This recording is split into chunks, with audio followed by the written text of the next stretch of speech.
Ngayong napapadalas na naman ng pag-ulan, mapapahanap ka talaga ng mainit na sabaw. Kaya nung umulan ng nakaraang gabi, naalala ko may nagsuggest sa amin na may masarap na Batangas Lomi daw dito sa may montanya. Kaya naman ito hinanap namin ni Maynard kung saan to dito. Ito yung nearest landmark, yung Jollibee, tapos lakad lang kayo ng konti. At nasa may bandang kanan lang yung XRC Square Market. Nasa may bandang dulo lang sila at makikita nyo na tong malaking tarpaulin nila na Lomi Batangas at Beef Mami. Kada order nga pala kayo dito ng Batangas Lomi, hindi ito instant na isi-serve sa inyo kasi niluluto nila kada may order lang. At ito naman yung mga presyo, yung Batangas Lomi 50 pesos pero kapag overload 90. At sa Mami naman 40 pesos kapag may itlog at kapag wala 35 pesos lang. Umorder kami ng 50 pesos na Batangas Lomi at nung overload para makita namin yung difference. At bumili na rin kami nitong Beef Mami na may itlog. Yung sabaw ng Mami nila dito hindi malapot at ito nga yung na-miss ko. Matitikman nyo yung matapang na lasa ng baka sa sabaw. At yung mga sahog naman na baka malalambot at tingnan nyo naman naghihibla na naghihiwalay na ng kusa. Sa panlasa ko, salty yung sabaw kaya nilagyan ko to ng kalamansi. At yung noodles naman, medyo sagi na ito. Pero para sa 40 pesos, sulit na to kasi meron ka ng kalahating itlog, baka na laman at malasang sabaw. Pag bumalik kami dito, orderin pa namin to ulit. At sana magkaroon sila ng mas malaking size ng Mami kasi nakakabitin. Ito naman yung Batangas Lomi nila na 50 pesos. Kapag ito yung in-order nyo, ito lang yung mga sahog. Merong chicharon, hiniwang baboy at itlog. Medyo maliit lang ng konti yung mangkok nito dun sa overload. Pang solo lang talaga to at mabibitin ka kung may kahati ka. Ito naman yung overload Batangas Lomi. Ang sahog naman nito may chicken ball, atay, kikiam, chicharon, 4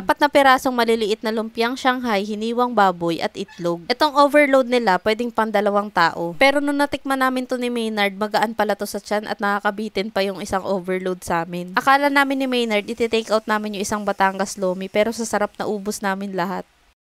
Sa mga unang beses pa lang magta-try nitong Batangas Lomi, huwag niyong kalimutang gawin tong sausawan. Ito yung mas nagpapasarap sa Batangas Lomi. Yung binigay sa inyong hiniwang mga sibuyas, lalagyan niyo yun ng toyo at kalamansi. Hindi kompleto ang Batangas Lomi kapag wala nito, kaya huwag niyong kalimutang gawin. Nasarapan kami ni Maynard dito sa Batangas Lomi nila kasi kahit hindi mo palagyan ng toyo, malasa na yung sabaw nila. Hindi ito matabang, hindi rin salty at tamang-tama lang yung timpla nila. Nakita ko nung niluluto nila to, isang itlog yung nilalagay nila sa bawat order. Kaya ayan, makikita nyo sa sabaw, maraming binating itlog. Bumagay yung mga sahog sa lasa ng Lomi nila. Iba't iba kasi yung mga sahog kaya may iba't iba ding lasa at hindi kayo mauumay agad. Kung mahilig ka naman sa maanghang, meron pa sila ditong chili oil. At medyo nasamid pa nga ako dito kasi legit na maanghang pala to. Sa Batangas Lomi nila, yung hindi ko lang nagustuhan itong atay. Matigas kasi ito kaya kung hindi ka rin mahilig sa atay, wag nyo na itong palagyan. Bago kami umuwi, nagpaluto pa kami ulit nung 50 pesos na Batangas Lomi. Nag-uwi kami nito kasi masarap talaga. Kaya guys, kung mapapadaan rin kayo dito sa may montanya, wag nyo kalimutang dumaan dito sa may Batangas Lomi sa may XRC Square.